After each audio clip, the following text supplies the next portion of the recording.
il n'y a pas des patchs. Ces réponses, professeur Gérard, elles vous surprennent ?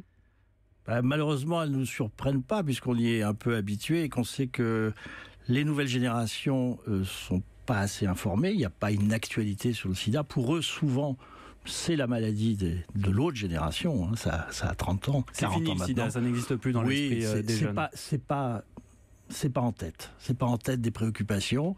Ils savent que ça existe encore, mais ils ne se sentent absolument pas en risque. Déjà que les jeunes, les adolescents en général ne se sentent pas à risque de grand-chose. Hein.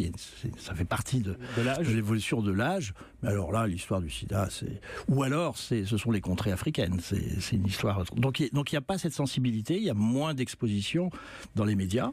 Voilà, il y a d'autres sujets qui sont apparus. Et effectivement, il y a un déficit de connaissances que l'on constate tous les jours. Alors pour être précis, le dernier sondage du SIDAction montre que 19% des 15-24 ans pensent que la pilule du lendemain empêche la transmission du VIH. C'est 9 points de plus qu'il y a 2 ans. Tous les indicateurs augmentent fortement, les idées reçues explosent. Qu'est-ce qu'il faut faire ? Il faut que tout le monde se mobilise.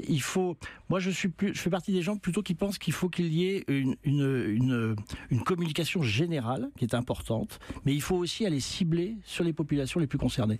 Les jeunes, les filles, les femmes, les homosexuels, les migrants font partie des personnes particulièrement concernées. Donc il faut un niveau de base, parce qu'il faut que tout le monde ait conscience du problème du sida, et après il faut aller, mais de façon très, très attentive, sans aucune stigmatisation, aller parler aux personnes les plus concernées. Tout le monde n'est pas égal par rapport au risque d'attraper le VIH. Vous sentez les pouvoirs publics, le gouvernement, sur ce problème-là, concernés ? Ma position de médecin, oui, le gouvernement est concerné. Il y a une qualité de soins en France. Quand vous rentrez dans le système de soins, en général, vous avez des très bonnes prises en charge dans notre pays. Et c'est une chance quand on regarde à l'échelon planétaire ce qui se passe, puisqu'il y a des pays extrêmement déshérités et on est encore très loin d'avoir une prise en charge correcte. Malheureusement, et ça c'est une tradition qu'on regrette française, la prévention n'est pas tout à fait au premier plan et il faut faire beaucoup plus que ce que l'on fait encore actuellement.